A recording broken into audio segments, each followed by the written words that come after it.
Assalamualaikum warahmatullahi wabarakatuh.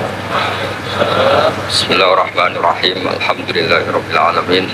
Wassalatu wassalamu ala asyrofil mursalin sayyidina maulana Muhammadin wa ala alihi wa sahbihi ajmain. Amma ba'du.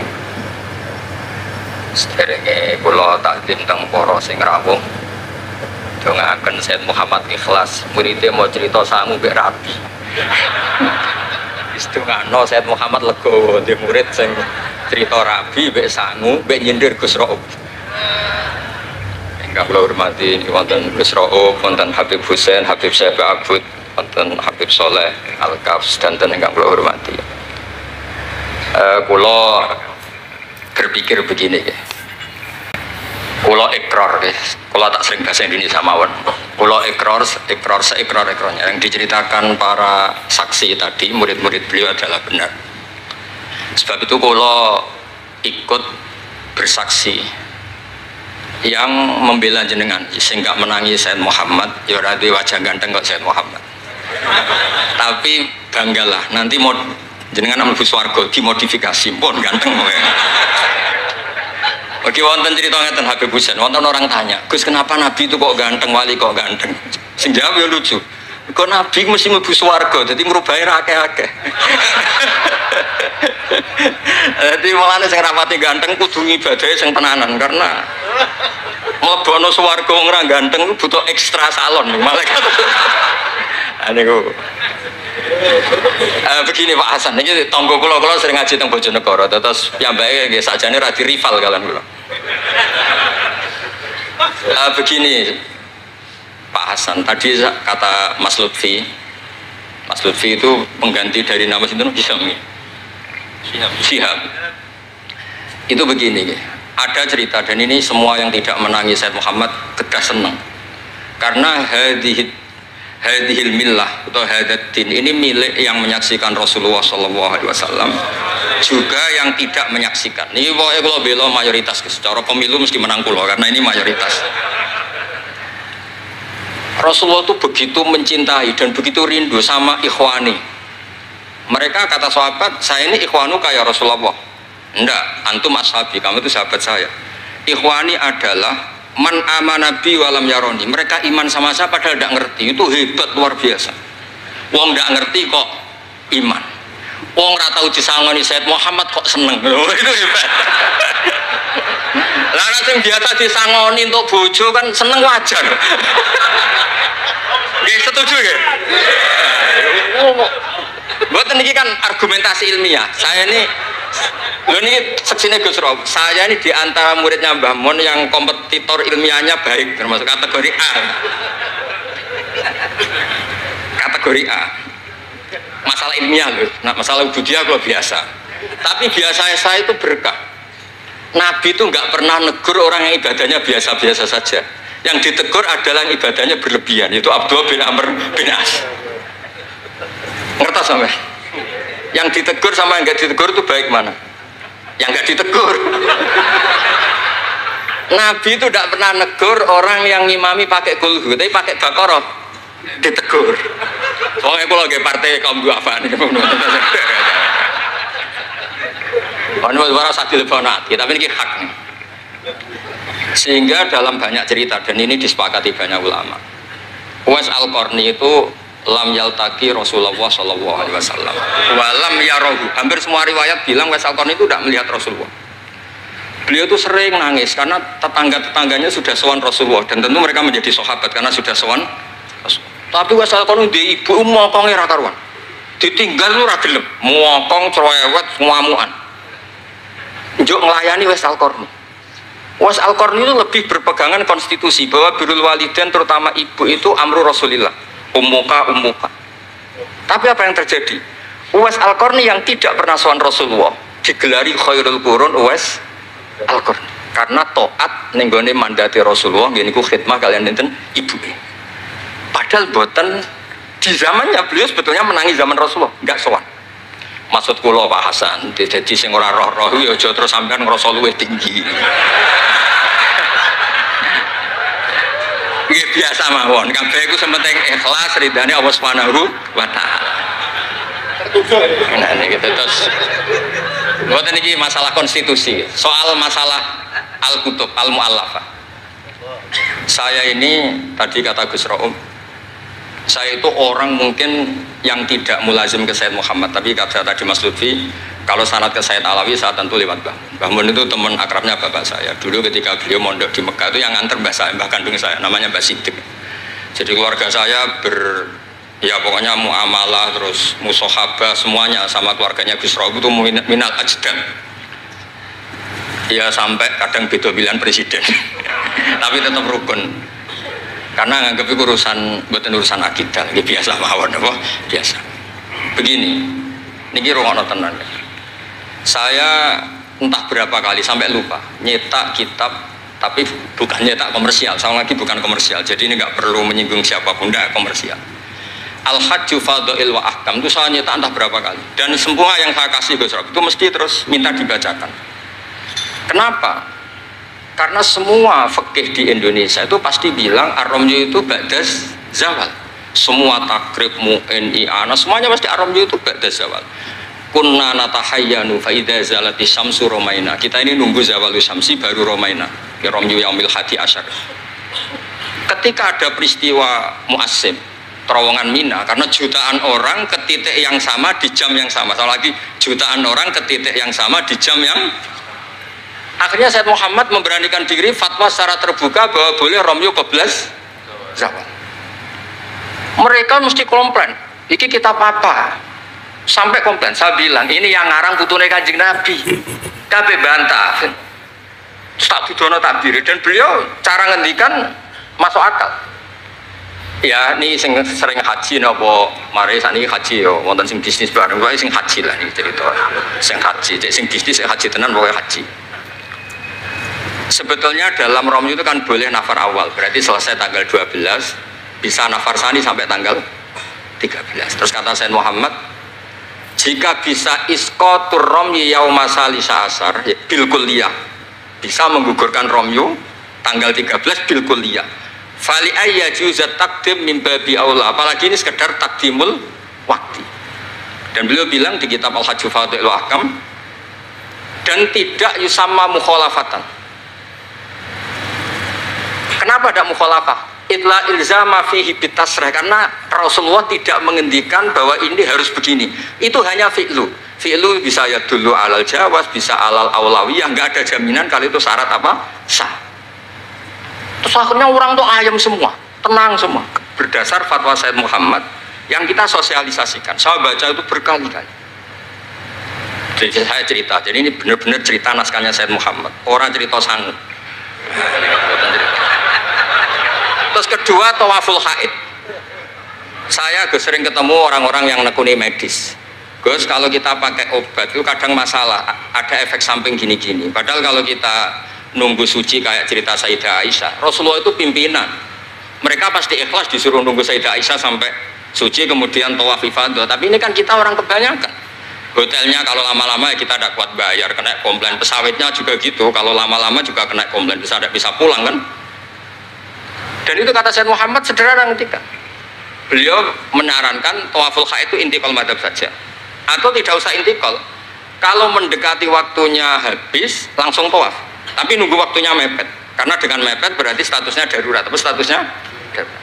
Terus kata beliau dengan entengnya ngendikan di mana-mana yang namanya wajib atau syarat sah itu ya ma'al kudroh. Ini tidak kudroh berarti syarat itu hilang.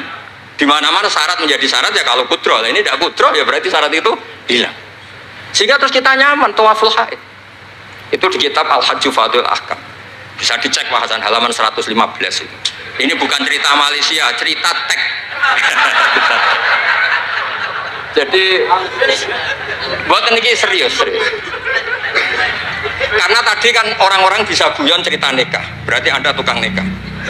Nah kalau sekarang guyon karena ilmu, berarti Anda mubarak betul. Cerita nikah iso guyu, cerita ilmu iso guyu, berarti waras sampean.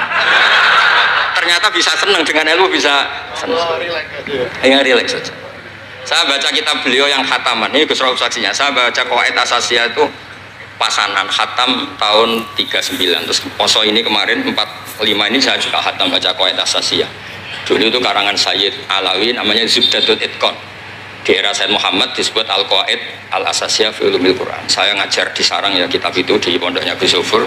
Saya berkali-kali baca kitab itu di Kudus di pondok saya kemarin khatam. Terus kitab beliau yang saya senang sekali diantaranya tentu Mafahim Yajibu Antus Soha. Tadi Mas Lutfi cerita betapa repotnya Said Muhammad ngaduk di Wahabi. Tapi di Indonesia saya sering cerita ke mereka, bahkan sebagian yang berfaham itu di kota banyak yang menjadi minna. Saya cerita begini, la ilaha illallah itu kalimatun dakhala bihal kafiru al-islam. Fakaifa bihadil kalimah. Kok terus jadi tukhriju hadil kalimah al-muslimah minal islam ilal kufri. Orang tahlilan, orang nyekel patok, orang-orang NU yang khol itu nyekel patok orang la ilaha illallah, la ilaha illallah. Itu kalimat yang orang kafir puluhan tahun menjadi muslim. Masa dengan kalimat yang sama menjadi kafir? Itu logikanya tidak kena. Berarti kalimat ini punya dua status. Ya mukminah memukminkan, juga mukafirah mengkafirkan. Itu kan lucu gitu. Dan itu mereka terus menerima. Kayaknya bener Gus Pak, masa kalimat yang 70 orang misalnya kafir dalam waktu 70 tahun itu karena melafatkan satu kalimat itu saja, la ilaha illallah Muhammadur Rasulullah, langsung menjadi apa? Menjadi muslim atau mukmin. Masa dengan kalimat yang sama hanya karena sambil megang patok terus menjadi apa? Kalimat itu kalimat syahadatul tauhid. Makanya saya mohon para muhibbnya Said Muhammad itu harus baca kitabnya. Saya ini bukan niat sombong. Saya baca kitab beliau yang saya takriri sampai khatam itu ya Al-Hajju Fadhilul Ahkam. Saya sudah lapah berapa kali saya khatam.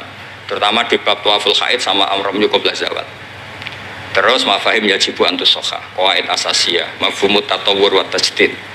Terus yang kitab-kitab paling modern terakhir karangan beliau itu Sirah Nabawiyah, yang sarahnya Alfiyatus Sirahnya Zain Al-Iraqi, terakhir Mu'alafatus Sayyid Muhammad. Dan saya yang sering juga sinau itu Manhajus Salaf fi Fahmin Nusus. Itu juga termasuk kitab yang sering saya pelajari.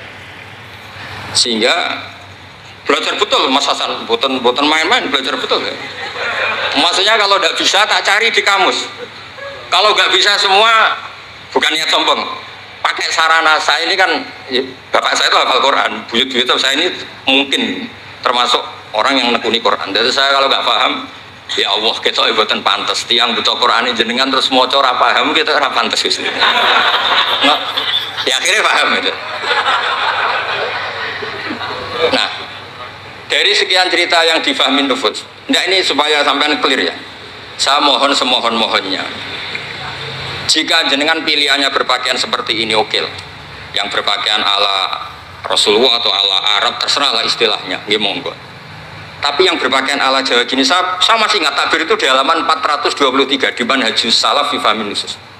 Itu beliau ngendikan gini, wa kanat sunnatu Rasulillah sallallahu alaihi wasallam annahu yatamu ma yajiduhu fi ardi wa yalbasu ma yajiduhu wa yarkab ma yajiduhu mimma abahahu wa famanis ta'mala ma yajiduhu fi ardi fawa al-muttabi' li sunnah kama annahu hajjal baita min madinati faman hajjal baita min madinati nafsi fawa al-muttabi' li sunnah wa ilam tarkun hadil madinah tilka. Saman cek itu insya Allah lafadznya itu persis, bukan karena saya pintar atau cerdas, memang saya tekuni. Aku raiso seneng terus masang foto tok itu tidak bisa, saya ada jenis seperti itu. Terus seneng ngenang di sangon itu orang iso, saya itu seperti nggak bisa. Ada bisa, saya ada jenis itu. Saya itu ya sering dikasih uang Mbah Mun, Gus Rauf saksinya, tapi ya saya ngenang beliau itu ya kitabnya tak pelajari al-ulama tak baca depan santri saya khatam. Saking senengnya saya Mbah Mun ke Sayyid Muhammad sama beliau punya karangan Maslakut Tanassuk bil ittisalat li Sayyid Muhammad, Maslakut Tanassuk al-Makki fil ittisalat bi Sayyid Muhammad al-Maliki. Saya baca khatam. Saya sampai lupa entah berapa kitabnya Sayyid Muhammad, saya baca khatam dan ada takrirannya. Takriran ini penting karena argumentasinya ilmiah. Misalnya begini, kalau orang ke kuburan kemudian agak diluk, dianggap suratus sajidin li makhlukin, suratus sajidin li makhlukin. Maka kata Sayyid Muhammad kadang jawab ya lucu, berarti orang yang koinnya jatuh, koin duit receh. Kalau saya kan mungkin sudah kaya uang kayak itu, koin jatuh tidak tak ambil, kalau sampai itu kan masih diambil. Itu kan mesti fisuroti sajid atau fisuroti roke. Lah kalau itu dianggap murtad, semua orang yang ngambil HP-nya jatuh, itu semuanya Murtad karena ada suratus sujud li makhlukin, apalagi ini makhluknya koin. Nah ini bukan guyon, ini data ya. Maksudnya tak baca di sini karena memang saya profesional. Kalau tapi jangan ngundang saya, yang berang ngundang saya Gus Robi itu pun sekali ini dok perjanjian. Saya ini punya buyut-buyut Habib Husain Babut. Buyut-buyut saya itu tukang uzlah. Jadi saya termasuk kiai yang nggak suka diundang. Paling saya hanya ke Pasuruan karena Kiai Hamid Pasuruan itu sepupunya mbak saya. Ke Gus Rob karena putranya guru saya. Pernah diundang Gus Kafabi karena agak-agak dipaksa. Mbah Mun itu ngaji di Pak Karim, berarti jenengan cucu murid. Waduh. Kok pakai ancaman ini kok. Wah ya sudahlah, saya nurut tuh. Saya nurut, tapi saya bilang begini, saya ini punya pondok Quran, sering deres Quran. Tadi kata Gus Rauf sering deres Quran, sering nyemak Quran. Ya monggo kalau berani menanggung hisab itu.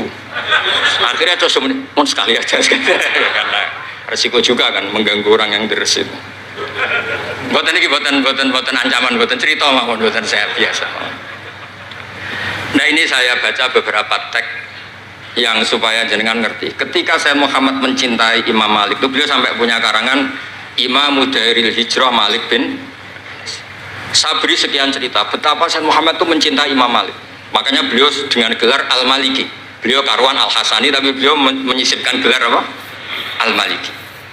Kenapa? Saya cerita sekian mazhayanya Imam Malik. Imam Malik itu tidak berpendapat kalau ba'da sholatil asri masuk masjid itu disunatkan sholat. Karena bagaimanapun itu waktu ba'dal asri, meskipun ada sebab mukorin yaitu masuk masjid. Tapi beliau ada anak kecil, di sini ada tabirnya, ada anak kecil bilang, ya Syekh kum farkah. Kamu ini sudah Syekh, sudah kiai, masuk masjid dan sholat tahiyatul masjid, kum farkah. Beliau tidak debat, langsung sholat. Ketika ditanya, innahu laisa bimadzhabik, itu tidak madzhab engkau ya Malik. Inni khosyitu an akuna minal ladzina idza qila lahum ruk'u la yarka'u. Kayak apa? Maksudnya Mas Hasan, kalau seneng Imam Malik, yang ngarang Imam Malik. Kalau seneng Sayyid Muhammad, ya baca kitabnya.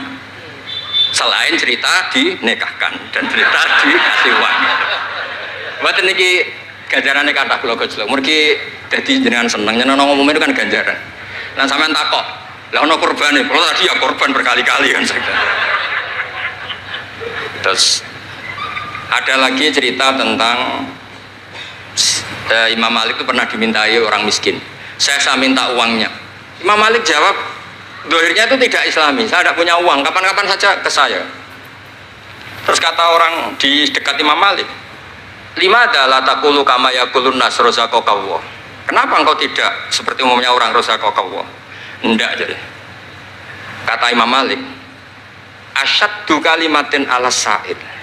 Kalimat terberat bagi sa'il adalah kalimat yang nyimpan roda sa'il. Walau dimna jumlatin, meskipun itu fidinim jumlatin. Terus fa'ana ujillu ismallahi ta'ala an azkurahu liman yakrohu sama'ahu walau dimna jumlatin. Saya ini ingin menyelamatkan nama Allah. Peminta itu paling nggak suka kalau ada kata-kata yang arahnya pokoknya nggak ngasih. Saya ulang lagi, peminta itu paling nggak suka kalau ada kata-kata yang arahnya itu tidak ngasih. Karena peminta ini sudah mangkel, saya menyelamatkan tidak nyebut Allah, nanti Allah jadi korban. Rozakok Allah, itu Allah kapan? Nyatanya sampai sekarang tidak ngasih rezeki, kan Allah bisa jadi korban kan? Maka beliau nggak mau nyebut Allah. Fa'ana ujillu ismawah, saya menghormati nama Allah, jangan sampai saya sebut di depan orang yang sedang nggak suka. Tadi karena ada jawaban yang yufidu raddah. Kenapa yufidu raddah? Yaitu pokoknya tidak ngasih. Kayak apa orang-orang? Saya ulang lagi, jadi ini saya termasuk, insya Allah termasuk kompetitor terbaik, termasuk. Bukan apa ya, karena menurut saya seneng orang itu. Saya baca Ikhya itu lupa. Khatam berapa kali itu saya takriri pakai naskah Gus Rauf punya. Saya naskah maknanya Mbah Zubair saya punya. Ngaji Mbah Mun. Kalau nggak bisa masih pakai kitab Ithaf. Kalau naskahnya beda, saya cari naskah yang lain. Karena saya senang Ikhya, Minhajul Abidin. Pokoknya kitab-kitabnya Imam Ghazali. Saya senang kitabnya Mbah Mun, Mbah Zubair, semua. Bukan apa-apa. Takut saya senang ternyata saya yukhalifu madhab. Saya sebagai pembaca maksudnya ya. Korek itu kalau senang ternyata dia yukhalifu madhab karena tidak baca. Contoh gampang begini, saya tuh sering ketemu orang-orang khusyuk yang tidak ngaji. Gus itu gimana orang-orang sholat pakai baju merah? Tak tunjukkan di Bukhari, babus sholat fi saubil ahmar. Ada yang protes lagi, gimana Gus itu kiai kok sholat kencing berdiri? Babul kauli qaiman inda subadati qaumin di Bukhari itu. Gus, kok ada hadisnya semua? Yang masalah itu tak kamu kata saya gitu. Lu sampai sholat, sampai kalau sholat kan mikir, ya mikir utang, mikir macam-macam. Itu Imam Bukhari punya bab. Babul ifkar, tafsirnya apa? Imam Bukhari pakai bab itu babul ifkar di sholat, bab mikir di sholat. Itu dalilnya lucu Bebusen. Kanjeng Nabi itu sholat terus salam ke susu. Ditanya kenapa ke susu? Saya ingat ada dinar di rumah yang belum saya bagi. Berarti ingatnya kan pas sholat. Sampai ya bedanya Nabi ilingnya barang apik sama nuran. Tapi kan podo lah jalan bab.